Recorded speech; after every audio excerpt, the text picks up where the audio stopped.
கர்த்தருக்குள் மிகவும் பிரியமான தேவ ஜனங்களே, உங்கள் யாவரையும் அருமைரட்சகர் இயேசுவின் நாமத்திலே வாழ்த்துகின்றேன். பி டிரான்ஸ்ஃபார்ம்டு, மறுரூபமாகுங்கள் என்ற தலைப்பின் கீழே நாம் சத்தியங்களை படித்து கொண்டிருக்கிறோம். அதில் இன்றைக்கு 2ஆம் பாகம் பாடத்தை நாம் படிக்க இருக்கிறோம். என்ன தலைப்பில் என்றால் த கிரேட்டஸ்ட் மைண்ட், மாபெரும் மனம் அல்லது மாபெரும் சிந்தை என்ற தலைப்பிலே நாம் படிக்க போகிறோம். நம்முடைய தியான வசனம் பிலிப்பியர் 2ஆம் அதிகாரம் 5 மற்றும் 5 முதல் 8 வசனங்கள். கிறிஸ்து இயேசுவில் இருந்த சிந்தையே உங்களிலும் இருக்க கடவது. அவர் தேவனுடைய ரூபமாயிருந்தும் தேவனுக்கு சமமாயிருப்பதை கொள்ளையாடின பொருளாக எண்ணாமல் தம்மைத்தாமே வெறுமையாக்கி அடிமையின் ரூபமெடுத்து மனுஷ சாயலானார். அவர் மனுஷரூபமாய் காணப்பட்டு மரணபரியந்தம், அதாவது சிலுவையின் மரணபரியந்தமும் கீழ்ப்படிந்தவராகி தம்மைத்தாமே தாழ்த்தினார் என்று அப்போஸ்தலனாகிய பவுல் எழுதுகின்றார். மனம் அல்லது சிந்தைதான் ஒரு மனிதனை மதிப்பிடுவதற்கான அளவுகோல் ஆகும். The mind is the measure of a person. ஒரு புத்தகம் இருக்கிறது, ஒரு பிரபலமான புத்தகம், ஒரு அட்வென்டிஸ்ட் எழுத்தாளர் எழுதின ஒரு புத்தகம், ஐ லவ் புக்ஸ் என்ற புத்தகம். நான் புத்தகங்களை காதலிக்கிறேன் என்ற ஒரு புத்தகம். அதில் ஜான் ஸ்னைடர் என்ற ஆசிரியர் என்ன சொல்லியிருக்கிறார் பாருங்களேன். It is not how tall a man is or how much he weighs that counts in life, but how much he knows, what he can do and how good a mind he has. என்ன சொல்கிறாருன்னா, ஒரு மனிதனை எப்படி மதிப்பிட வேண்டும், வாழ்க்கையிலே ஒரு மனிதனை மதிப்பிட வேண்டும் என்றால் அவன் எவ்வளவு உயரமாயிருக்கிறான், அவன் எவ்வளவு எடை உள்ளவனாயிருக்கிறான் என்று நாம் மதிப்பிடக்கூடாது. அவனுக்கு எவ்வளவு தெரியும், அவனால் என்ன செய்ய முடியும், அவனுக்கு எவ்வளவு நல்ல மனம் இருக்கிறது என்பதை வைத்துதான் ஒரு மனிதனை அளக்க வேண்டும் என்று அவர் சொல்லுகிறார். அதே புத்தகத்தில் ஒரு கதையையும் அவர் எழுதியிருக்கிறார். என்ன கதை என்றால், ஆங்கில கிறிஸ்தவ பாடல் ஆசிரியர்கள் என்றால் மிகவும் பிரபலமானவர்கள் 3 பேர். ஒன்று ஐசக் வாட்ஸ், இன்னொருவர் சார்ல்ஸ் வெஸ்லி, ஜான் வெஸ்லியினுடைய சகோதரர். 3வது பார்வையற்ற பெண்மணியான அமெரிக்க பெண்மணியான ஃபேனி கிராஸ்பி. இந்த 3வரில் ஒரு நபரை குறித்து அவர் எழுதுகிறார். அவர் யாருன்னு பார்த்தீங்கன்னா ஐசக் வாட்ஸ் என்ற ஒரு நபர். இவர் எப்படி இருப்பார்னு மிகவும் குள்ளமான தோற்றமுடையவர். ஆனால் 750 மோர் தேன் 750 கிறிஸ்டியன் ஹிம்ஸ், கிறிஸ்தவ பாடல்களை அவர் எழுதியிருக்கிறார். அந்த பாடல்களின் தரத்தை அறிந்திருந்த இங்கிலாந்து ராணி ஆன், அந்த ராணி பேர் ஆன் என்ற அந்த ராணி இந்த ஐசக் வாட்ஸ் அவர்களை சந்திக்க வேண்டும் என்று விரும்பினார். ஒரு நாள் இந்த ராணியின் அரண்மனைக்குள் கவிஞர் ஐசக் வாட்ஸ் கொண்டு வரப்பட்டார். அப்பொழுது இந்த ஐசக் வாட்ஸ் அவர்களை பார்த்து ஆச்சரியம் அடைந்த ராணி அவங்க என்ன சொன்னாங்க தெரியுமா? Is this the great little doctor what's? நான் அவளோடு எதிர்பார்த்த மாபெரும் அந்த ஐசக் வாட்ஸ் இந்த குள்ள மனிதர் தானா அப்படின்னு சொல்லி அவங்க சொன்னாங்களாம். அன்பானவர்களே, அப்படி இந்த ராணி சொல்லி ஆச்சரியப்பட்ட பொழுது இவர் என்ன சொன்னது தெரியுமா? ஐசக் வாட்ஸ் சிறு வயது முதலே எதுகை மோனையுடன் பேச பழகி இருந்தவர் ஐசக் வாட்ஸ். உடனே ராணிக்கு அவர் சொன்ன பதில் என்ன தெரியுமா? Were I so tall to reach the pole or grasp the ocean with my span, I must be measured by my soul, the mind's the standard of the man. அப்படின்னு சொல்லி சொன்னார். அந்த தமிழில் பாருங்க, உச்சாணி கொம்பை தொடுமளவுக்கு நான் உயரமாயினும், சமுத்திரத்தை அளவிடும் அளவுக்கு அகலமாயினும், ஆத்துமாவின்படியே நான் அளவிடப்பட வேண்டும், அல்லது என் மனதின்படியே நான் அளவிடப்பட வேண்டும். மனிதனை அளவிடும் அளவுகோல் அவனது மனமே என்று அவர் சொன்னாராம். ஐசக் வாட்ஸ் சொன்னது 100% மிகச் சரியானது. மனசு உடையவனே, சிந்தை உடையவனே மனிதன். ஏன் மனுஷன்னு சொல்கிறாங்க? மனசு இருக்கனால தான் மனுஷன். அதான் 6ஆம் அறிவு. மனிதனின் படைப்பை பற்றி பேசுகிற ஒரே புத்தகம் பரிசுத்த வேதாகமம் என்று சொன்னால், அவனுடைய மனதை பற்றி பேசுகிற புத்தகமும் அதுவாகத்தான் இருக்க வேண்டும், இருக்கிறது. பாருங்களேன், நீதிமொழிகள் 23:7 வாசிக்கிறோம். அவன் இருதயத்தின் நினைவு எப்படியோ அப்படியே அவன் இருக்கிறான் என்று சாலமோன் ஞானி சொல்லுகிறார். பிரியமான தேவப்பிள்ளைகளே, காலங்காலமாக நம் கர்த்தருக்குள் இருக்கிறோம் என்று நினைத்து கொண்டிருக்கிறோம். நம்முடைய நினைவுகள் எப்படி இருக்கிறது, எப்படி இருக்க வேண்டும் என்று நாம் கற்றுக்கொள்வோமா? ஜெபிக்கலாம், ஜெபம் பண்ணுவோம். நல்ல தகப்பனே, இந்த நாளிலே எங்களுக்கு நீர் கொடுத்திருக்கிற சத்தியத்தை கற்றுக்கொள்ளும் தருணத்திற்காக ஆண்டவருக்கு நாங்கள் நன்றி சொல்லுகிறோம். ஆண்டவரே, எங்களுடைய சிந்தையை குறித்து நாங்கள் கற்றிருக்க வேண்டும். தகப்பனே, எங்கள் நினைவுகள் எப்படி இருக்கிறது என்பதை நாங்கள் புரிந்து கொள்ள வேண்டும். மனுஷனுடைய நினைவுகளின் தோற்றமெல்லாம் நித்தமும் பொல்லாதது என்று கர்த்தர் கண்டார் என்று ஆதியாகமத்தில் நோவா காலத்து சம்பவங்களில் நாங்கள் வாசிக்கிறோம். எங்களுடைய நினைவுகள் எப்படி இருக்கிறது ஆண்டவர் எங்களை கற்றுத்தாரும், எப்படி இருக்க வேண்டும் என்று கற்றுத்தாரும். கர்த்தருடைய ஆவியானவர் எங்கள் உள்ளத்தில் மெல்லி சத்தத்தினால் பேசும்படி வேண்டுகிறோம். கர்த்தாவை சொல்லும் அடியார்கள் கேட்கிறோம். நீர் பெருகவும் நாங்கள் சிறுகவும் உதவி செய்யும். இயேசுவின் மூலம் ஜெபிக்கிறோம் நல்ல பிதாவே, ஆமென். அன்பானவர்களே, மனதை பற்றிய, சிந்தையை பற்றிய வேதாகம சித்திரங்கள் எப்படி இருக்குது வேதாகமத்தில் பாருங்கள். மனதை நல்ல மனம், கெட்ட மனம், அல்லது நற்சிந்தை அல்லது துர்ச்சிந்தை என்று ரெண்டாக பிரிக்கலாம். வேதாகம் அப்படிதான் நமக்கு காட்டுகிறது. பாருங்களேன், நற்சிந்தை என்றால் என்னவெல்லாம் அடங்கி இருக்கிறது? ரெடினஸ் ஆஃப் மைண்ட், உற்சாக மனம், மனோவாஞ்சை என்று 1 பேதுரு 5:2, அப்போஸ்தலர் 17:11 வாசிக்கிறோம். அந்த வசனத்தில் எடுத்து நீங்கள் பாருங்க, வாசிங்க. ஆல் ஹியூமிலிட்டி ஆஃப் மைண்ட், வெகுமனத்தாழ்மை, அப்போஸ்தலர் 20:19 வாசிக்கிறோம். லோலினஸ் ஆஃப் மைண்ட், மனத்தாழ்மை என்று பிலிப்பியர் 2:3 வாசிக்கிறோம். நற்சிந்தையெல்லாம் முதல்ல பார்த்துரும். ஒன்னஸ் ஆஃப் மைண்ட், ஏக சிந்தை, பிலிப்பியர் 2:2. ஃபர்வன்ட் மைண்ட், வாஞ்சையுள்ள மனம், 2 கொரிந்தியர் 7:7 வாசிக்கிறோம். ரைட் மைண்ட், தெளிந்த புத்தி என்று மார்க் 5:15 வாசிக்கிறோம். வில்லிங் மைண்ட், விருப்பமுள்ள மனம், 2 கொரிந்தியர் 8:12 படிக்கிறோம். வைஸ் மைண்ட், ஞானமுள்ள மனம் என்று வெளிப்படுத்தல் 17:9 வாசிக்கிறோம். வித் ஆல் தாய் மைண்ட், முழு மனம் என்று மார்க் 12:30 வாசிக்கிறோம். ஒட்டுமொத்தமாக சொன்னால் நம்முடைய மனம் புதிதாக வேண்டும், ரினியூயிங் ஆஃப் மைண்ட் என்று ரோமர் 12:2 வாசிக்கிறோம். இதுதான் நல்ல மனம் பற்றி வேதாகம் காட்டுகிற சித்திரங்கள். பாருங்களேன், நாம் கெட்ட மனம் பற்றி பார்க்கலாமா? டவுட்ஃபுல் மைண்ட், சந்தேக மனம், லூக்கா 12:29. ரெப்ரபேட் மைண்ட், கேடான சிந்தை, ரோமர் 1:28 வாசிக்கிறோம். காணல் மைண்ட், மாம்ச சிந்தை, ரோமர் 8:7 படிக்கிறோம். விக்கெட் மைண்ட், துர்ச்சிந்தை என்று நீதிமொழி 21:27 வாசிக்கிறோம். மைண்ட் ஹார்டன்ட் இன் ப்ரைட், கர்வத்தினால் கடினப்பட்ட ஆவி, கடினப்பட்ட மனம் என்று தானியேல் 5:20 வாசிக்கிறோம். அன்பானவர்களே, இப்படி பலவிதமான சிந்தையை பற்றி பரிசுத்த ஆவியானவர் நம்மிடத்திலே வேதாகமத்தின் வழியாக பேசுகிறார். இப்படியெல்லாம் பலவிதமான சிந்தையை பற்றி வேதம் பேசினாலும் ஒரே ஒரு சிந்தையை நம்முடைய சிந்தையாக்கி கொள்ள வேண்டும் என்று பவுல் மூலம் கட்டளையிடுகிறார். அதான் பிலிப்பியர் 2:5. கிறிஸ்து இயேசுவில் இருந்த சிந்தையே உங்களிலும் இருக்க கடவுது. It's a command, also a challenge.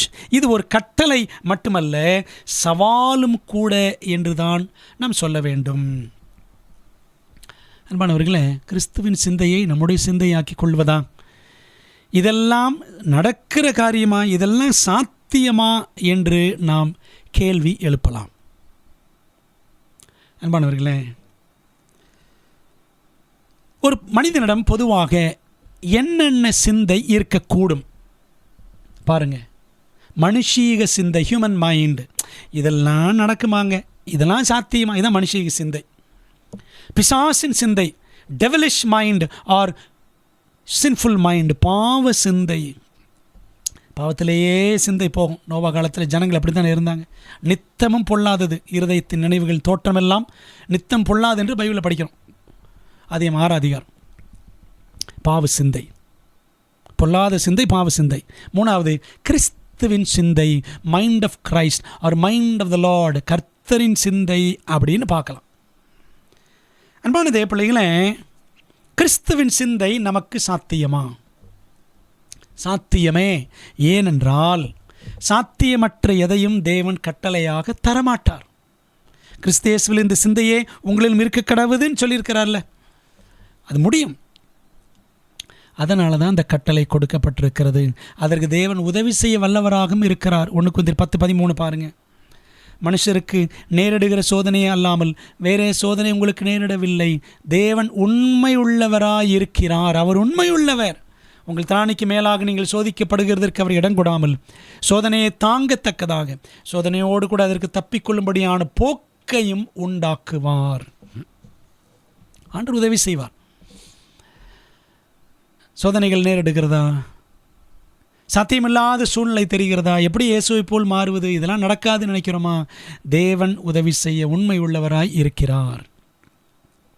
2வது, சாத்தியமாக்குவதற்கு தேவன் சத்துவம் தருவார்.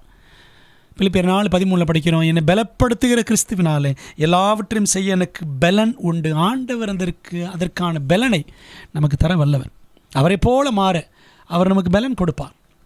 3வது, ஆதி அப்போஸ்தலர்களுக்கு சாத்தியம் என்றால் கிறிஸ்துவின் சிந்தை நமக்கும் சாத்தியமே. அதுபடி சாத்தியமாயிற்று அவர்களுக்கு. வசனம் இருக்கா பாருங்க. 1 கொரிந்தியர் 2:16 கர்த்தருக்கு போதிக்கத்தக்கதாக அவருடைய சிந்தையை அறிந்தவன் யார்? எங்களுக்கோ கிறிஸ்துவின் சிந்தை உண்டாயிருக்கிறது அப்படின்னு பவுல் எழுதுகிறார். 1 கொரிந்தியர் 2:16 இச்சையினால் உலகத்தில் உண்டான கேட்டுக்கு தப்பி திவ்ய சுபாவத்துக்கு பங்குள்ளவர்களாகும் பொருட்டு மகா மேன்மையும் அருமையுமான வாக்குத்தத்தங்களும் அவைகளினாலே நமக்கு அளிக்கப்பட்டிருக்கிறதுன்னு பேதுரு எழுதுகிறார். அப்போ நம்ம என்ன ஆகணுமா? திவ்ய சுபாவத்திற்கு பங்குள்ளவர்களாக வேண்டும். நம்ம எல்லாரும் பாவ சுபாவத்தில் இருக்கிறோம். திவ்ய சுபாவத்திலே நாம் பங்கு பெற வேண்டும். பார்த்தீங்களா? எங்களுக்கோ கிறிஸ்துவின் சிந்தை உண்டாயிருக்கிறது என்றார் பவுல். திவ்ய சுபாவத்துக்கு பங்குள்ளவர்களாக வேண்டும் என்கிறார் பேதுரு. அன்பான தேவ பிள்ளைகளே, பவுல் எழுதும் பொழுது பிலிப்பியர் 2:5 மிகவும் துணிச்சலான வாக்கியத்தை அவர் எழுதுகிறார். A most daring passage. மிகுந்த தைரியத்துடன் அவர் வாக்கு மூலமும் கொடுக்கிறார். என்ன மிகுந்த துணிச்சலான வாக்கியம்?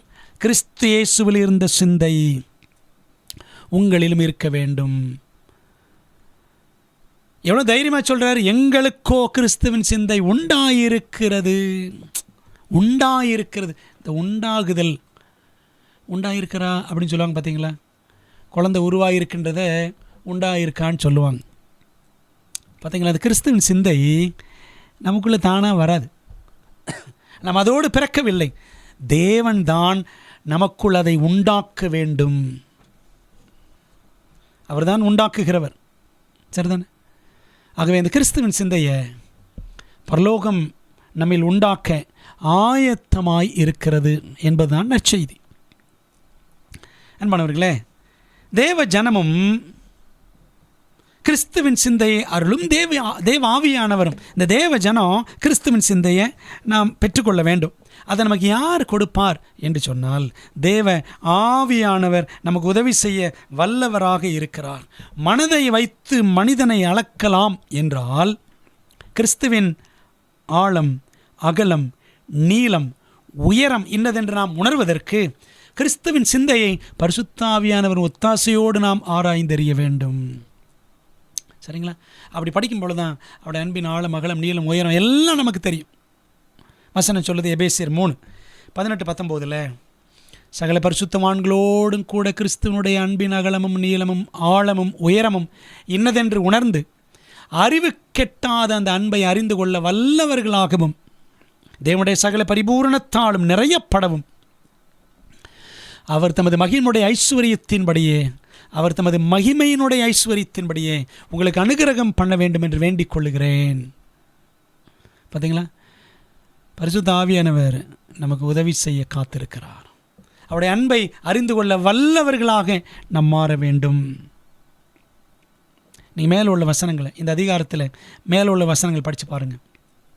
உள்ளான மனுஷனில் அவருடைய ஆவியினாலே வல்லமையாய் பலப்பட வேண்டும் என்று பவுல் சொல்லியிருப்பார். அப்போது கிறிஸ்துவின் சிந்தையை நாம் ஆராய்ந்து அறிய வேண்டும். அப்படியானால் என்ன அர்த்தம்? கிறிஸ்து சிந்தித்தது போல் நாம் சிந்திக்க வேண்டும். கடவுளை போல் சிந்திப்பதற்கு நமக்கு கட்டளை அளிக்கப்பட்டுள்ளது. கிறிஸ்து இயேசுவில் இருந்த சிந்தையே உங்களிலும் இருக்க கடவது. நமது சுய சிந்தையை அல்லது சுய நலச்சிந்தையை விட்டு நாம் வெளியேற வேண்டும். அதாவது உலகத்தார் போல சிந்தியாமல் உன்னதரை போல் நாம் சிந்திக்க வேண்டுமா? அது மட்டுமல்ல, வேறே ஆவி, வேறே இருதயம் பெற்று நாம் வாழ வேண்டும். அதை பரலோகம்தான் நமக்கு தர வேண்டும். சுருக்கமாக சொன்னால், இயேசு சிந்தித்தது போல் நாம் சிந்திக்க வேண்டும். பாருங்கள், அந்த வேறே ஆவி, வேறே இருதயம்.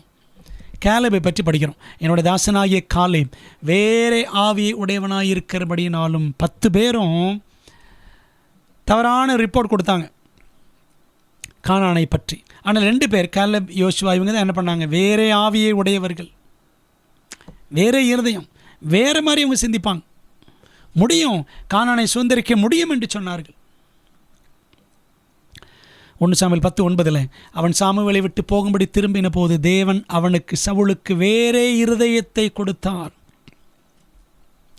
வேறே இருதயம், அதாங்க நமக்கு தேவை. அந்த வேறே இருதயம், வேறே ஆவி, வேறே சிந்தை நாம் பரலோகத்திலிருந்து பெற்றுக்கொள்ள வேண்டும்.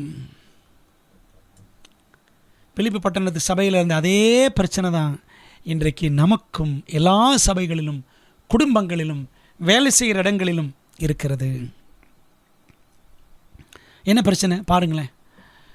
பிலிப்பி 2 அதிகாரம் முதல் 4 வசனங்களை வாசித்து பார்த்தால், அதனால் கிறிஸ்துவுக்குள் யாதொரு ஆறுதலும், அன்பினாலே யாதொரு தேர்தலும், ஆவியின் யாதொரு ஐக்கியமும், யாதொரு உருக்கமான பட்சமும் இரக்கங்களும் உண்டானால் நீங்கள் ஏக சிந்தையும் ஏக அன்புமுள்ளவர்களாய் இருந்து இசைந்த ஆத்துமாக்களாய் ஒன்றையே சிந்தித்து என் சந்தோஷத்தை நிறைவாக்குங்கள் என்று சொல்லுகிறார். ஒன்றையும் வாதினாலாவது வாக்குவாதம், வீண் பெருமையினாலாவது செய்யாமல் மனத்தாழ்மையினாலே ஒருவரை ஒருவர் தங்களிலும் மேன்மையானவர்களாக எண்ண கடவீர்கள். அவனவன் தனக்கானவைகளை அல்ல பிறருக்கானவைகளையும் நோக்குவானாக அப்படின்னு படிக்கிறோம். அப்போ அவங்ககிட்ட இருந்த பிரச்சனை என்னன்னு பாருங்களேன். பிலிப்பி பட்டணத்து சபையில் அவர்களிடம் ஏக சிந்தை இல்லை. ஏக் அப்படின்னு சொல்லுவாங்களே இந்தியில். ஏக்குனா ஒன்று, ஒரு மனம் இல்லை, ஏக சிந்தை இல்லை. அதான் வசனத்தில் படிக்கிறோம். ஏக சிந்தையோடு இருக்கணும் அப்படின்னு எழுதுகிறார் பவுல். 2வது சுயப்பெருமை. தந்திரத்துடன் தான் அவர்கள் காரியங்களை செய்தனர். வாதினாலாவது பெருமையினாலாவது வீண் பெருமையினாலாவது செய்யாமல். வாக்குவாதம் பண்ணிக்கிட்டு வீண் பெருமை பேசிக்கிட்டு செய்யாதீங்க. மனத்தாழ்மையினாலே ஒருவரை ஒருவர் தங்களிலும் மேன்மையாக நினைக்கணும். பாருங்களேன், சுய பெருமை எங்கே இருக்கோ அங்கே தந்திரமும் செயல்படும். ஒரு சுயநலவாதி இருக்கிறான்னா அவன்கிட்ட எல்லா தந்திரங்களும் இருக்கும். மனிதர்கள் இயல்பாகவே நம்ம சுயநலவாதிகள் தான், பார்த்தீங்களா? அப்போ அது இருக்கக்கூடாது என்று பவுல் சுட்டி காண்பிக்கிறார்.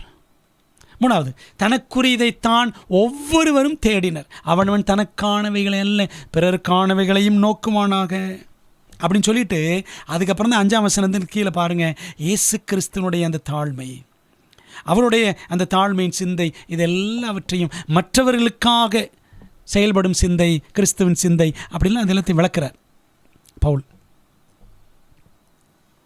அன்பானவர்களே, இதுதான் தேவ ஜனத்தின் அவல நிலைமை.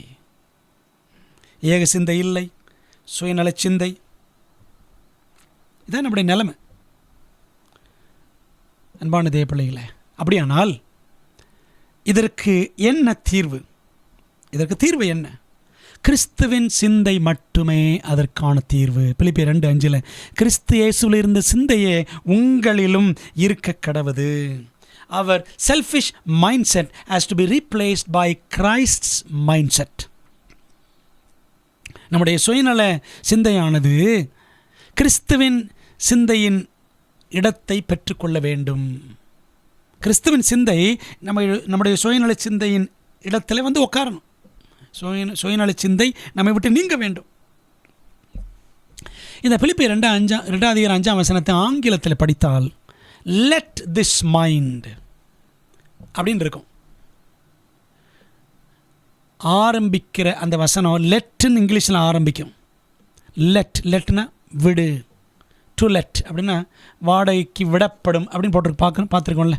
விடு, லெட்னா விடுன்னு அர்த்தம். அனுமதி கொடு, இடங்கொடு, விட்டுக்கொடு என்று பொருள். அன்பானவர்களே, அப்போது கிறிஸ்துவின் சிந்தை நம்மிடத்தில் வருவதற்கு, குடிகொள்வதற்கு நாம் விட்டு கொடுக்க வேண்டும். Mind transplant, mind replacement surgery நமக்குள்ளே நடக்கணும். ஆனால் இதை நமக்கு நாமே செய்து கொள்ள முடியாது. ஆவியானவர் தான் அதை நமக்குள் செய்ய வேண்டும். ஒரு மனுஷன் தனக்குத்தானே தான் மூளையில் ஆப்ரேஷன் பண்ணிக்கொள்ள முடியுமா? முடியாது.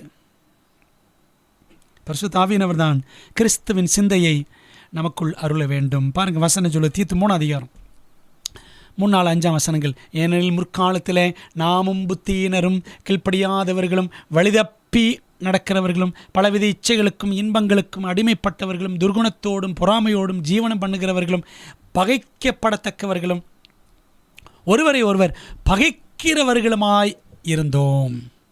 4-5 நம்முடைய இரட்சகராகிய தேவனுடைய தயையும் மனுஷர் மேல் உள்ள அன்பும் பிரசன்னமான போது நாம் செய்த நீதியின் கிரிகள் நிமித்தம் அவர் நம்மை ரட்சியாமல் தமது இரக்கத்தின்படியே மறுஜன்மம் முழுக்கினாலும் பரிசுத்தாவினுடைய புதிதாக்குதலினாலும் நம்மை ரட்சித்தார் அப்படின்னு படிக்கிறோம்.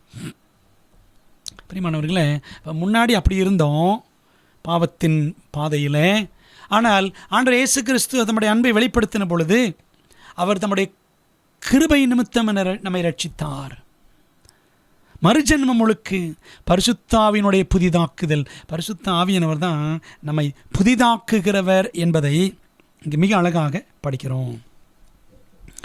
அன்பான தேவ ஜனங்களே, அப்போ நமக்கு முன்பாக இருக்கிற மிகப்பெரிய கட்டளை, மிகப்பெரிய சவால் என்னவென்றால் அந்த ஆச்சரியமான கிறிஸ்துவின் சிந்தையை நாம் நமதாக்கிக் கொள்ள வேண்டும். The mind of Christ means the attitude Christ exhibited. கிறிஸ்துவின் சிந்தை என்றால் கிறிஸ்து வெளிக்காட்டின அந்த மனப்பக்குவம். Your attitude should be the same as that of Christ Jesus. NIV பைபிளில் படிக்கிறோம். உங்களுடைய மனநிலை கிறிஸ்து இயேசுவினுடைய மனநிலையை போன்று இருக்க வேண்டும் என்று வாசிக்கிறோம். அன்பானவர்களே,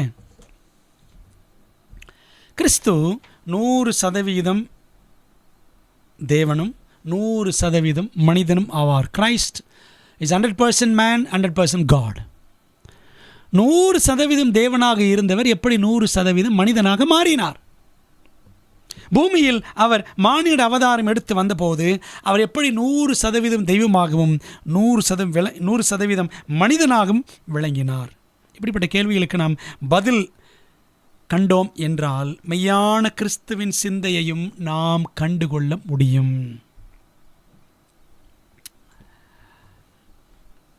படித்தோம் பிலிப்பியர் 2 அவர் தம்மை தாமே வெறுமையாக்கினார். அதனுடைய அர்த்தம் என்ன அப்படின்னா, வாரன் வியர்ஸ்பி என்ற ஒரு வேத அறிஞர் இவ்விதமாக சொல்லுகிறார். இந்த பிலிப்பியர் 2 விளக்கம் கொடுக்கும் பொழுது 5, 6, 7, 8 பாருங்களேன். Certainly as God, Jesus Christ did not need anything. நிச்சயமாகவே தெய்வமான இயேசு கிறிஸ்துவுக்கு எதுவுமே தேவையில்லை. He had all the glory and praise of heaven. பரலோகத்தின் துதி மகிமை எல்லாம் அவருக்கு இருந்தது. With the Father and the Spirit, he reigned over the universe. பிதாவோடும் ஆவியானவரோடும் அவர் அந்த சராசரத்தையும் ஆளுகை செய்தார். But Philippians 2:6 states an amazing fact. ஆனால் பிலிப்பியர் 2:6 ஆச்சரியமான உண்மை அடங்கி இருக்கிறது. He did not consider his equality with God as something selfishly to be held on to. அவர் தேவனுக்கு சமமாய் இருந்ததை தானே சுயநலமாக வைத்துக்கொள்ள வேண்டும் என்று அவர் நினைக்கவில்லை. Jesus did not think of himself. இயேசு தம்மை குறித்தே அவர் நினைக்கவில்லை. he thought of others. அவர் மற்றவர்களை குறித்து சிந்தித்தார். his outlook or attitude was that of unselfish concern for others. அவருடைய மனப்பக்குவம் எப்படி இருந்தது என்றால் பிறர் மீது சுயநலமற்ற அக்கறை உடையதாய் இருந்தது. This is the mind of Christ, an attitude that says, I cannot keep my privileges for myself, I must use them for others. And to do this, I will gladly lay them aside and pay whatever price is necessary. அன்பானவர்களே, கிறிஸ்துவின் சிந்தை, அவருடைய மனநிலை நமக்கு என்ன சொல்லிக் கொடுக்கிறது என்றால், என்னுடைய ஸ்லாக்கியங்களை நான் எனக்காகவே வைத்து கொள்ளக்கூடாது, நான் அதை மற்றவர்களுக்காக பயன்படுத்த வேண்டும். அப்படி செய்வதற்காக, மற்றவர்களுக்காக பயன்படுத்துவதற்காக நான் சந்தோஷமாய் என்னுடைய ஸ்லாக்கியங்கள் எல்லாம் ஒதுக்கி வைத்துவிட்டு பிற நலனுக்காக என்ன செய்ய வேண்டுமோ அந்த விலைக்கரையும் செலுத்துவதற்கு நான் ஆயத்தம். அதாங்க கிறிஸ்துவின் மனநிலை, கிறிஸ்துவின் சிந்தை அதுதான் என்று இங்கே அழகாக வர்ணிக்கிறார் இந்த ஆசிரியர். அன்பானவர்களே, நமக்கு இந்த சிந்தை இருக்கிறதா?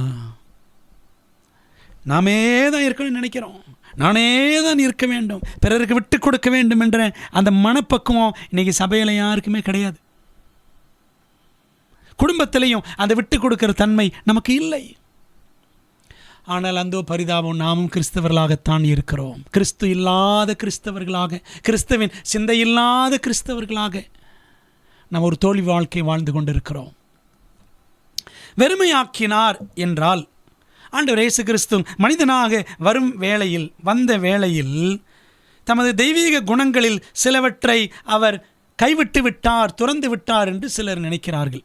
அவர் தெய்வீக குணங்கள் என்னென்ன? அவருடைய சர்வ வல்லமை, omnipotence, அவருடைய சர்வ ஞானம், omniscience, அவருடைய omni presence, அவர் ஒரே நேரத்தில் எல்லா இடத்திலும் வியாபித்திருக்கும் தன்மை, இவையெல்லாம் விட்டுவிட்டார், துறந்து விட்டார் என்று கருதுகிறார்கள். அதற்கு அவர்கள் முக்கியமாக காட்டுகிற வசனம் என்ன வசனம் பார்த்தீங்கன்னா, மத்தேயு 24:36 காட்டுறாங்க. அந்த வசனம் என்ன சொல்லுது? மத்தேயு 24:36 அந்த நாளையும் என் பிதா ஒருவர் தவிர மற்றொருவனும் அறியான், பரலோகத்தில் உள்ள தூதர்களும் அறியார்கள். ஆண்டவர் இயேசு கிறிஸ்துவுக்கே வருகை நாள் தெரியாது. அதனால் அவர் அந்த சர்வ ஞானத்தை இழந்து விட்டார் அப்படின்னு சொல்கிறாங்க. அப்படி கிடையாது அன்பானவர்களே. இந்த கொள்கை முற்றிலும் தவறான கொள்கை. அவர் மனிதனாக வரும் பொழுது சில தெய்வீக குணங்களை விட்டு விட்டார், அப்படி கிடையாது. இது ஒரு தப்பான கொள்கை. இது கிறிஸ்துவின் தெய்வீக தன்மையை குறைத்து மதிப்பிடுகிற ஒரு கொள்கையாகும். அன்பானவர்களே, அப்போ என்ன அர்த்தம்? அவர் வெறுமையாக்கினார் என்றால் தன்னுடைய தெய்வீக குணலட்சணங்களை வெறுமையாக்கவில்லை. வெறுமையாக்குதலின் பொருளை நாம் புரிந்து கொண்டோம் என்றால் நமது வெற்றி வாழ்க்கைக்கான இரகசியத்தையும் நாம் புரிந்து கொள்ளலாம்.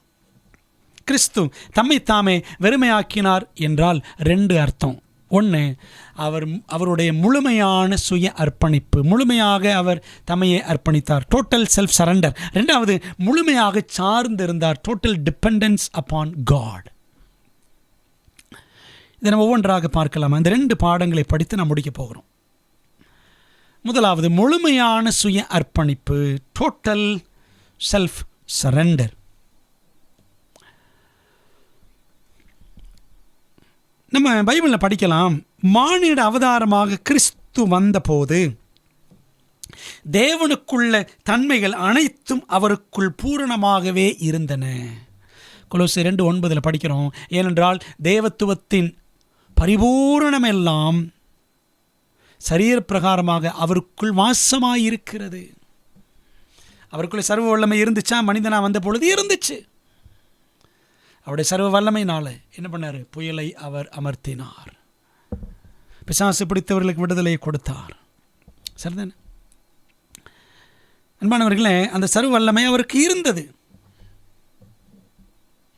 ஆனால் பிதாவின் அனுமதி இன்றி தாமே சுயமாக தெய்வீக வல்லமையை அவர் தனக்காக, தன்னுடைய சுயநலத்திற்காக பயன்படுத்தி கொள்ளவே இல்லை.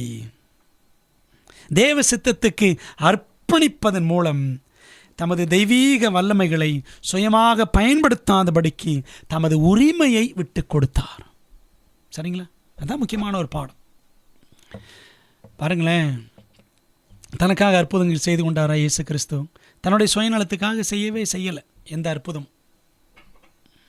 அந்த உரிமையை விட்டு கொடுத்தார். பிதாவினுடைய சித்தம் இருக்குமானால் அந்த வல்லமையை பயன்படுத்தி தேவ மகிமைக்கென்று அதை செய்தார். Though he was God, he did not demand and cling to his rights as God. ஆண்டவர் இயேசு கிறிஸ்து தேவன்தான் என்றாலும் அந்த தேவனுக்குரிய உரிமைகளை அவர் பிடித்து தொங்கிக் கொண்டிருக்கவில்லை. நான் தேவன் என்று என்ன செய்யலை. அவர் எந்த இடத்துலையும் தம்மை பெருமையாக அவர் கூறிக்கொள்ளவில்லை. பிதாவின் சித்தத்துக்கு அவர் முற்றிலுமாக தம்மையே அர்ப்பணித்திருந்தார். சில உதாரணங்கள் பாருங்களேன், அந்த அர்ப்பணிப்பு எப்படியெல்லாம் தெரிகிறது. நீர் தேவனுடைய குமாரன் ஆனால் அப்படின்னு பிசாசு அவரை சோதித்தான். 3 சோதனைகள் மத்திய 4 லூக்கா 4 அதிகாரங்களில். அப்படி பிசாசு அவரை சோதித்த போதெல்லாம் நான் தேவனுடைய குமாரன் தான், காட்டுகிறேன் பார் அப்படின்னு சொல்லிட்டு அவர் சுயமாக செயல்பட்டார? கல்லுகளை அப்பமாக்கினாரா? இல்லை, அவர் இப்படி செயல்படவில்லை. நான் தேவகுமாரன் தான். அது மட்டுமல்ல, இஸ்ரவேலின் ராஜாவானால் இப்பொழுது சிலுவையிலிருந்து இறங்கி வரட்டும், அப்பொழுது இவனை விசுவாசிப்போம். பாருங்க இந்த வசனங்கள். பிரதான ஆசாரியரும் வேதபாரகரும் மூப்பரும் அவரை பரியாசம் பண்ணி சிலுவையில் தொங்கும் பொழுது மற்றவர்களை ரட்சித்தான், தன்னைத்தான் ரட்சித்துக்கொள்ள திராணி இல்லை. இவன் இஸ்ரவேலின் ராஜாவானால் இப்பொழுது சிலுவையிலிருந்து இறங்கி வரட்டும், அப்பொழுது இவனை விசுவாசிப்போம். தன்னை தேவனுடைய குமாரன் என்று சொல்லி தேவன் மேல் நம்பிக்கையாயிருந்தானே, அவர் இவன் மேல் பிரியமாயிருந்தால் இப்பொழுது இவனை ரட்சிக்கட்டும் என்றார்கள். இப்படி எல்லாரும் பரியாசம் பண்ண பொழுது அவர் சுய கௌரவத்து நிமித்தம் இறங்கி வந்துட்டாரா? நான் இஸ்ரவேலின் ராஜாதான், இறங்கி காட்டுகிறேன் பார் அப்படின்னு இறங்கினாரா? அவர் இறங்கி இருந்தார்னு வச்சுக்கோங்களேன், நம்ம எல்லாரும் குழியில் இறங்க வேண்டியது இருந்திருக்கும். அவர் இறங்கவில்லை. பார்த்தீங்களா? ஏனென்றால் அது தேவனுடைய சித்தம் கிடையாது. பிதாவின் சித்தத்திற்கு அவர் முற்றிலும் தன்னை அர்ப்பணித்திருந்தார். இன்னொரு இடத்துல பிலாத்து இயேசுவை நோக்கி என்ன சொன்னா பாருங்க. அவர் நியாய சங்கத்தில் விசாரிக்கப்படும் பொழுது யோவான் 19 அதிகாரம் 10 வசனம், அப்பொழுது பிலாத்து, நீ என்னோடே பேசுகிறது இல்லையா? உன்னை சிலுவையில் அறைய எனக்கு அதிகாரம் உண்டென்றும் உன்னை விடுதலை பண்ண எனக்கு அதிகாரம் உண்டென்றும் உனக்கு தெரியாதா என்றான். உனக்கென்ன அதிகாரம்? என்னை விடுதலை பண்ணுவதற்கு நீ யார்? நான் யார் என்று உனக்கு தெரியுமா என்று இயேசு சுய கர்வத்தால் ஒன்றும் வீரவசனம் பேசலை. அன்பானவர்களே, அல்லது ஹூ அப்படின்னு பிலாத்து ஊதி தள்ளி கொண்டிருக்கலாம். ஆண்டு அப்படி செய்யலை. பார்த்தீங்களா? முழுமையான சுய அர்ப்பணிப்பு. பேதுரு இயேசுவை தனியே அழைத்து கொண்டு போய் கடிந்து கொண்டான். பாருங்க மத்தேயு 16:22. அப்பொழுது பேதுரு அவரை தனியே அழைத்து கொண்டு போய், ஆண்டவரே, இது உமக்கு நேரிடக்கூடாதே. ஆண்டவர் இயேசு கிறிஸ்து சொன்னார், மனுஷகுமாரன் எருசலேம் போகிறார், அவர் அங்கே சிலுவையில் அறையப்படுவார், இதெல்லாம் சொன்னார். இது உமக்கு சம்பவிப்பதில்லை என்று அவரை கடிந்து கொள்ள தொடங்கினான்.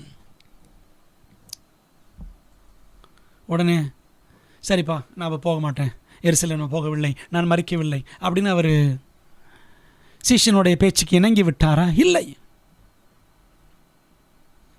அன்பான தேவ பிள்ளைகள், இப்படி எத்தனை காரியங்கள் சொல்லிகிட்டே போகலாம். இன்னொரு உதாரணம், ஜனங்கள் அவரை தூஷித்து துப்பி கன்னத்தில் அறைந்து சிலுவையில் அவரை சாகடித்தனர். அப்படி அவர் சாகக்கூடிய அந்த பாடுகளின் வேளையில் தேவதூதர்கள் அவரை விடுவிக்கும் கட்டளைக்காக காத்திருந்தார்களாம். தேவதூதர்கள் ரெடியாக இருந்தாங்களாம். இயேசு கிறிஸ்து ஒரு சைகை காமிச்சா போதும், அந்த தூதர்கள் பலத்த கிரியைகளை செய்திருப்பார்கள், அவரை விடுவித்திருப்பார்கள். பாருங்களேன், அப்போ ஆண்டு சொன்னார், பேதுரு கத்தியை உருவி மல்குஸ் காதை வெட்டி விட்டான். நான் இப்பொழுது என் பிதாவை வேண்டிக் கொண்டால் அவர் 12 லேகியோனுக்கு அதிகமான தூதரை என்னிடத்தில் அனுப்ப மாட்டார் என்று நினைக்கிறாயா? லேகியோன் கதையை நம்ம மார்க் 5ஆம் அதிகாரத்தில் படிக்கிறோம். அவனுக்குள்ளே நிறைய அநேகம் பிசாசுகள் இருந்தன. அந்த பிசாசுகள் 2000 பன்றிகளுக்குள்ளே புகுந்தன. என்ன அர்த்தம்னா, லீஜியன் ஒரு ரோம பட்டாள வார்த்தை, ரோமன் மிலிட்டரி வேர்டு. லேகியோன் தமிழில் அதுக்கு என்ன அர்த்தம்னு பார்த்தீங்கன்னா, 6000 ரோம படைவீரர்கள் உள்ள அந்த பட்டாளத்துக்கு பேர் தான் லீஜியன். சென்ச்சூரியன் அப்படி படிக்கிறோம்ல, 100 படைவீரர்கள் இருக்கிற அந்த கூட்டத்துக்கு தலைவன் தான் சென்ச்சூரியன். லீஜியன் அப்படின்னா 6000 படைவீரர்கள் இருக்கிற பட்டாளம். அப்போ ஆண்டு சொல்கிறார், என் பிதாவை வேண்டிக் கொண்டால் 12 லேகியோனுக்கு அதிகமான 12 × 6000 72,000த்திற்கும் அதிகமான தேவதூதர்களை பிதா அனுப்ப மாட்டார் என்று நினைக்கிறாயா? அவ்வளவு தூதர்கள் காத்திருந்தாங்க அவருக்கு உதவி செய்ய.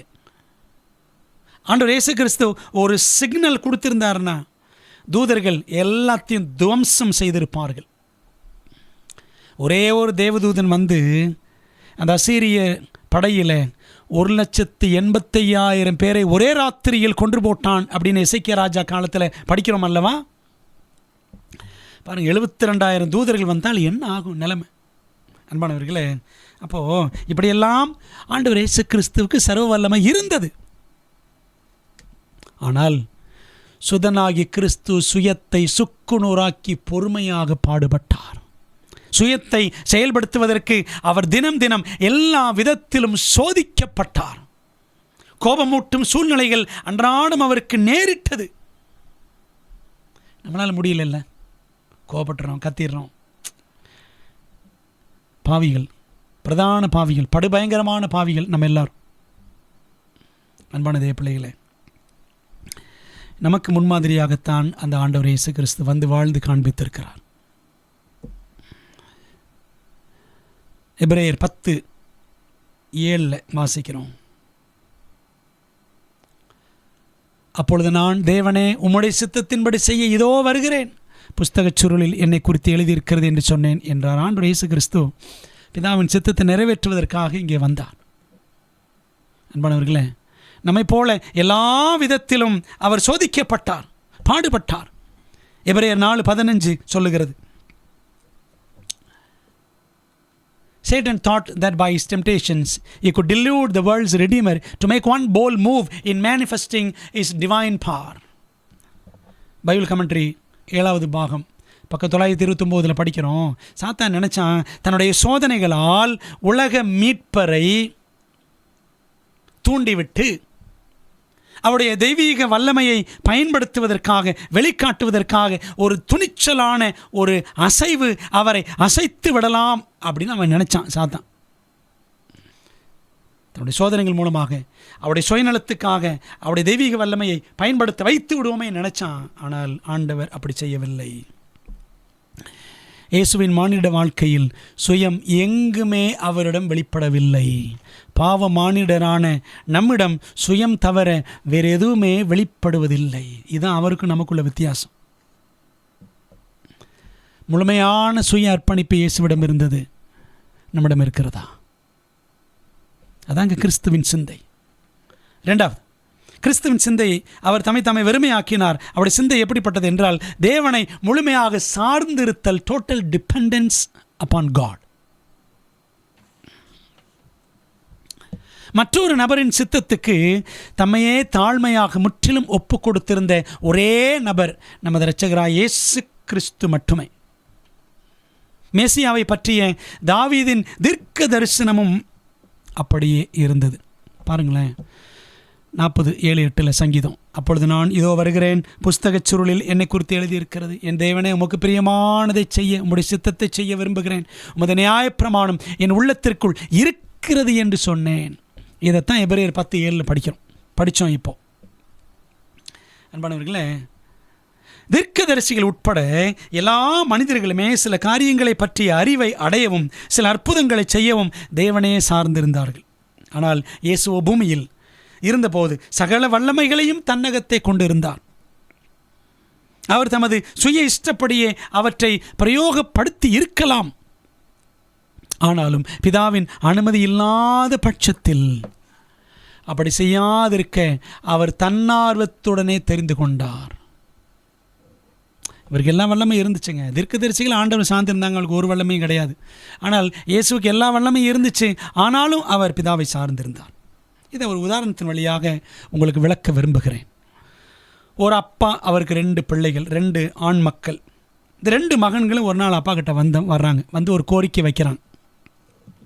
மூத்தவன் சொல்கிறாரு அப்பா பார்த்து, அப்பா எனக்கு நீங்கள் செலவுக்கு 1000 ரூபாய் தாருங்கள் அப்படின்றார். இளையவன் அப்பாட்ட வர்றார், அப்பா என்னிடம் இருக்கிற 1000 ரூபாயை செலவழிக்க எனக்கு அனுமதி தாருங்கள் கேட்குறார். மூத்த மகன் 1000 ரூபா தாங்கன்னு கேட்குறாரு. இளைய மகன் 1000 ரூபா இருக்குப்பா, எனக்கு அனுமதி தாங்க செலவழிக்கணும்னு கேட்குறாரு. அப்போ இதில் 2 பேரில் யார் அப்பாவை சார்ந்திருக்கிறாங்க? 2 பேருமே அப்பாவை சார்ந்திருந்தார்கள். இருவருமே அப்பாவுக்கு இணங்கி நடக்க விரும்பினார்கள். ஆனால் அப்பாவை சார்ந்திருக்கிற இருவரது தன்மையிலும் வித்தியாசம் இருக்கிறது. எல்லா மனிதர்களும் கடவுளை சார்ந்திருக்க வேண்டும் என்பதை மூத்த மகன் மூலம் புரிந்து கொள்கிறோம். அறிவு, திறமை, ஞானம், ஆற்றல் மற்றும் பற்பல வளங்களை அடைய நமக்கு கடவுளின் உதவி தேவை. ஆண்டோடைய உதவி நமக்கு தேவைங்க. இப்போ மூத்த மகன் அப்பாட்ட போய் 1000 ரூபாய் கேட்குறான். ஆண்டோட தான் நம்ம எல்லாமே கேட்கணும், சரிங்களா? மூத்த மகன் கொடுக்குற பாடம். இளையவன் அப்பாவை சார்ந்திருந்தது கிறிஸ்து பிதாவை சார்ந்திருந்ததை சுட்டி காட்டுகிறது. அவரிடம் அனைத்து வல்லமைகளும் இருந்தும் அவைகளை பயன்படுத்த எப்போதும் பிதாவையே சார்ந்திருந்தார். அதாவது அனைத்தும் அவரிடம் இருந்தும் 1000 ரூபாய் கூட இல்லாதவர் போலவே அவர் வாழ்ந்தார். இளைய மகன்ட்ட 1000 ரூபாய் இருந்துச்சு, ஆனாலும் அப்பாட்ட போய் அனுமதி கேட்குறார், சரிங்களா? அதுதாங்க கிறிஸ்துவனுடைய குணம். அவருடைய எல்லா வல்லமையிலும் இருந்துச்சு, ஆனாலும் பிதாவின் சித்தத்திற்காக அவர் காத்திருந்தார். அப்போ ஒரு கேள்வி நமக்கு மனதில் எழும்ப வேண்டும். என்ன கேள்வின்னு பாருங்களேன். யாருக்கு சோதனை அதிகம், நமக்கா இயேசுவுக்கா? நம்ம பொதுவாக சொல்கிறது என்னன்னு பார்த்தீங்கன்னா, இயேசு கிறிஸ்து காலத்தில் டிவி இருந்துச்சா, சிகரெட்டு இருந்துச்சா, ஆண்ட்ராய்டு மொபைல் இருந்துச்சா அப்படின்லாம் நம்ம கேட்குறோம். அவர் என்ன கல்யாணம் பண்ணாரா, பிள்ளை குட்டிகள் இருந்துச்சா அவருக்கு என்ன தெரியும் ஏன் கஷ்டம்? நமக்குத்தான் சோதனைகள் அதிகம் என்று அநேகர் நாம் சொல்ல கேட்டு இருக்கிறோம். பிரியமானவர்களே, சொல்லப்போனால் ஆண்டவருக்கு தாங்க சோதனை அதிகம். ஏன்னா அவருக்கு பவர் இருந்துச்சு, டிவைன் பவர், தெய்வீக வல்லமை இருந்தும் அதை அவர் பயன்படுத்தவில்லை. சோதனை என்றால் என்ன? What is temptation? தேவனை சாராமல் வாழ்ந்திட நம்மை கவர்ந்தெழுப்பதற்கான முயற்சியே சோதனையாகும். Temptation is an attempt to entice us to live independently of God. அதானே சோதனை. தேவனை விட்டு விலகிதானே, அவரை சாராமல் தானே நாம் வாழ்ந்து கொண்டிருக்கிறோம். அதாங்க சோதனை. அன்பானவர்களே, ஒரு வல்லமையும் இல்லாத நமக்கு வரும் சோதனையை விட சகல வல்லமைகளும் உடையவராயிருந்து 100% தேவனாயிருந்து அவைகளை பயன்படுத்துவதற்கு கடுமையாக சோதிக்கப்பட்டிருந்தும் பயன்படுத்தாமல் முழுவதுமாக பிதாவை சார்ந்திருந்து 100% மனிதனாக முன்மாதிரியாக நமக்கு முன் வாழ்ந்து சென்றிருக்கிற இரட்சகர் இயேசுவின் தாழ்மையின் சிந்தை எத்தனை உயர்வானது. அதனால தான் ஒரு முடிவுக்கு வர்றோம். Jesus Christ alone had the greatest mind in the affairs of the whole universe. அண்ட சராசரத்திலும் மாபெரும் சிந்தை மனம் கொண்டவர் கர்த்தராகிய இயேசு கிறிஸ்து மட்டுமே என்பதை நாம் புரிந்து கொள்கிறோம். பார்த்தீங்களா? நம்முடைய பலவீனங்களை குறித்து பரிதவிக்கக்கூடாத பிரதனாசர் நமக்கு இராமல் எல்லா விதத்திலும் நம்மை போல் சோதிக்கப்பட்டும் பாவம் இல்லாதவராயிருக்கிற பிரதனாசாரியரே நமக்கு இருக்கிறார். அவரை நாம் சார்ந்து கொள்ள வேண்டும். இதற்காக நீங்கள் அழைக்கப்பட்டும் இருக்கிறீர்கள். ஏனெனில் கிறிஸ்துவும் உங்களுக்காக பாடுபட்டு நீங்கள் தம்முடைய அடிச்சுவடுகளை தொடர்ந்து வரும்படி உங்களுக்கு மாதிரியை பின் வைத்து போனார். அவர் பாவம் செய்யவில்லை, அவருடைய வாயிலே வஞ்சனை காணப்படவும் இல்லை. அன்பானவர்களே, அப்படி தான் பேதுரு எழுதுகிறார். ஆகவே அவருடைய முன்மாதிரி நாம் பின்பற்றி அவரை போல் வாழ வேண்டும். அப்போ இந்த உலகத்தில் பிதாவின் அடிமையை போல கிறிஸ்து எல்லாவற்றிற்கும் பிதாவையே சார்ந்திருந்தார். ஸ்லேவ், அடிமையின் ரூபம் எடுத்து அப்படின்னு படித்தோம் பிலிப்பியர் 2 அதிகாரத்தில். அடிமை என்றால் என்ன அர்த்தம்? Slave is a person who is wholly subject to the will of another. அடிமை என்றால் இன்னொருவருடைய சித்தத்திற்கு முற்றிலும் கீழ்ப்படியக்கூடியவர். One who has no will of his own, but whose person and services are wholly under the control of another. அடிமை என்றால் அவருக்குன்னு சொந்த சித்தம் எதுவுமே கிடையாது. ஆனால் இன்னொரு நபருடைய கட்டுப்பாட்டின் கீழே முழுக்க தன்னுடைய வாழ்க்கை முழுவதையும் அர்ப்பணித்து அவர் சேவை செய்யணும். அதாங்க அடிமை. கிறிஸ்து அப்படித்தான் அடிமையின் ரூபம் எடுத்து தம்மை தாமே வெறுமை ஆக்கினார். உண்மையான ஒரு அடிமையாக இயேசு அனைத்தையும், தமது சித்தம், வல்லமை, அறிவு, அசைவு அனைத்தையும் தேவனிடம் அர்ப்பணித்திருந்தார். It was a total self-renunciation. அன்பானவர்களே, அப்போ ஆண்டவருடைய அந்த குணம் எத்தனை ஆச்சரியமான குணங்க. இதை குறித்து நம்முடைய பைபிள் கமெண்ட்ரியில் படிக்கிறோம் பாருங்கள். Wondrous combination of man and God. தேவனும் மனிதனும் இணைந்த ஆச்சரியமான ஒரு கூட்டுக்கலவை. He might have helped his human nature to withstand the inroads of disease by pouring from his divine nature vitality and undecaying vigor to the human. அவர் மனித கோலத்தில் இருந்த பொழுது தம்முடைய தெய்வீக வல்லமையினால் என்ன பண்ணியிருக்கிறான், அந்த மாம்ச சரீரத்திற்கு வேண்டிய அந்த பலன், ஆற்றல் எல்லாம் அவர் கொடுத்துருந்துருக்கலாம். அந்த களைப்பு சோர்வெல்லாம் அவருக்கு வந்துச்சு, அதெல்லாம் அவர் தவிர்த்திருந்திருக்கலாம். But he humbled himself to man's nature. ஆனால் அவர் தாழ்மையாய் மானிட சாயலுக்கு தன்னை அர்ப்பணித்தார். He did this that the scripture might be fulfilled. வேத வாக்கியம் நிறைவேறும்படி அவர் தம்மை தாழ்த்தினார். And the plan was entered into by the Son of God. அந்த ரட்சிப்பின் திட்டத்தில் தேவகுமாரன் நுழைந்தார். Knowing all the steps in his humiliation, that he must descend to make an expiation for the sins of a condemned, groaning world. அவர் மனிதனாக இறங்கி வந்த பொழுது அவர் அடைய வேண்டிய எல்லாவித அவமானங்கள் எல்லாம் அவர் அறிந்திருந்தார். பாவத்தில் விழுந்து கிடக்கிற, புலம்பிக் கொண்டிருக்கிற உலகத்தை பாவங்களிலிருந்து மீட்பதற்காக அவர் இறங்க வேண்டியது இருந்தது. What humility was this! எத்தனை அற்புதமான தாழ்மை! It amazed the angels. அது தூதர்களை ஆச்சரியப்படுத்தியது. The tongue can never describe it. மனித நாக்கு இதை வர்ணிக்க முடியாது. The imagination cannot take it in. நம்மால் கற்பனை செய்து கூட பார்க்க முடியாது. நான் எந்த அளவுக்கு விளக்கம் கொடுத்தேன்னு எனக்கு தெரியல. The eternal word consented to be made flesh. நித்திய வார்த்தையானவர் மாம்சத்தில் அவர் இறங்கி வந்தார். God became man. It was wonderful humility. தேவன் மனிதனானார். இது எத்தனை ஆச்சரியமான தாழ்மை! என்பானவர்களே, but he did not employ his divine power to lessen his burdens or lighten his toil.